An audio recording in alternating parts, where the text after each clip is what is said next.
دوستان خیلی مخلصیم. جلسه قبل گارد پا رو تمرین کردیم.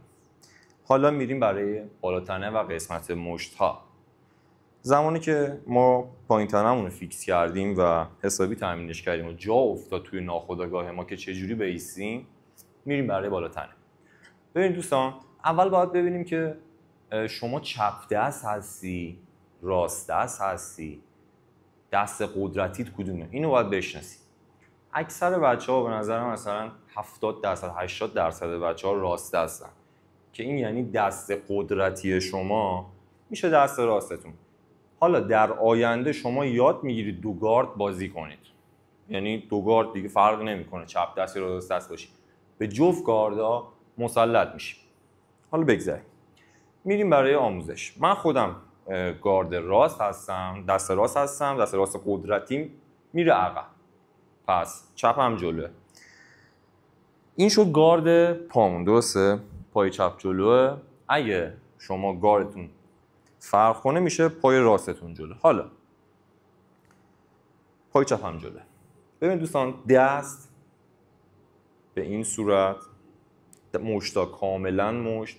سعی کنید که گاردتون بچه‌ها حالت 11 باشه، یعنی نه اینجوری باشه نه مثلا اینجوری باشه. اگه یه جورایی مثلا گارد ببینید 11 حالت 11 باشه، هم دنده ها حالت دفاعی داره و هم صورتتون. سعی کنید کاملا بچه‌ها مشتتون رو مشت نگه دارید، یعنی مشت چول نباشه. زمانی که میخوای مشت رو بزنی ممکنه که مشتتون، انگشتاتون آسیب ببینن، پس مشتتون رو کامل حس کنید. ولی نیازی نیست صفر کنید خودتون رو. صفر کنید منقبض میشید و بدنتون زودتر خسته میشه.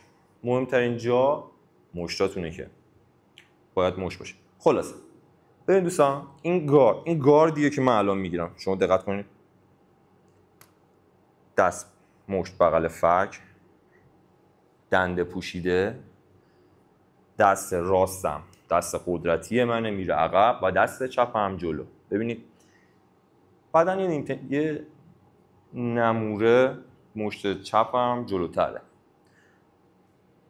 حالا از این زاویه ببینید. سعی کنید که بچه‌ها قشنگ صورتتون رو بگیرید. یکم هم سر و گردن پایین، می‌بینید به این صورت. این میشه گارد ما. این گارد پامون بود، حالا این گارد دستمون هم اضافه شد و حالا صورت جمعه. ببینید این از گاردم. سعی کنید که مشتتون بچه‌ها از ناحیه صورت پایین نیاد. همیشه دفاع رو حفظ کنید، مخصوصا شماهایی که تازه شروع کردید. پس الکی نرید چند تا فیلم ببینید که آقا مثلا فلان بازیکن اینجوریه، اون یکی نمیدونم اینجوریه، اون یکی اینجوریه. اصولی یاد بگیرید. همیشه گاردتون بالا باشه و از صورتتون محافظت کنید. در آینده که حرفه‌ای شدید آقا شما اصلا اینجوری بازی کن، اصلا شما اینجوری بازی کن، ولی فعلا گاردتو بالا بگیر. مهمترین اینجا سرته که آسیب نبینه.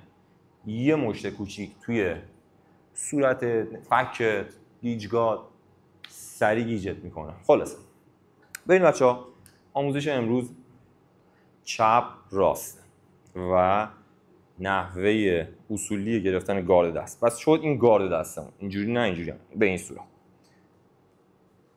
چجوری مشت چپ رو بزنم. مشت چپ هم میخوام شروع کنم بزدن و یادش بگیرم. ببین بچه‌ها، دست چپ ما دست سرعتی ماه. حکم چی بهتون بگم، حکم واقعا دستمال یزدی رو دیدی چجوری میزنن؟ دست چپ منم باید مثل همین دستمال یزدیه باشه، سرعتی. دست راستم دست عقب که قدرتی رو خیلی تخریب کرده. دست چپ جلو میشه دست سرعتی. مش با این دوتا سیکن جلو میخوره. پس شد یک. ببینید یک با این دوتا آروم جمع میشه. یک. آموزش امروز مشت چپ، بعدش هم مشت راست. یک. ببینید یک. سعی کنید توی شادو زدن یه نقطه رو بزنید. یک. به دست راست کل کمر میچرخه. یک. ببینید کمر رو بچرخونید و همینطور پا. دست چپتون رو پایین نیارید زمانی که راست رو میزنید. پس نگاه کنید، دست راست نگاه کن. 1 جمع میکنم، 1 جمعش میکنم. حالا چپ راست، چپ راست، چپ راست. یه چند تا حرکت هم بغل براتون میرم. ببین چپ، دست راستم بالا، یعنی اینجوری نمیزنم، مش میخورم، حتما دست بالا، جمعش میکنم و راست. یه نکته داره، سعی کنید دست همون مسیری که میره بچه‌ها همون مسیر برگرده، یعنی به این صورت نره و برگرده. همینطور راست، همون مسیر که زدی همون مسیر رو صاف جمعش کن.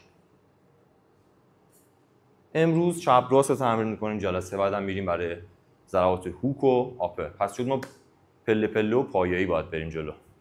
چپ راست رو تمرین کنید به اضافه گارد پا. خیلی مخلصی.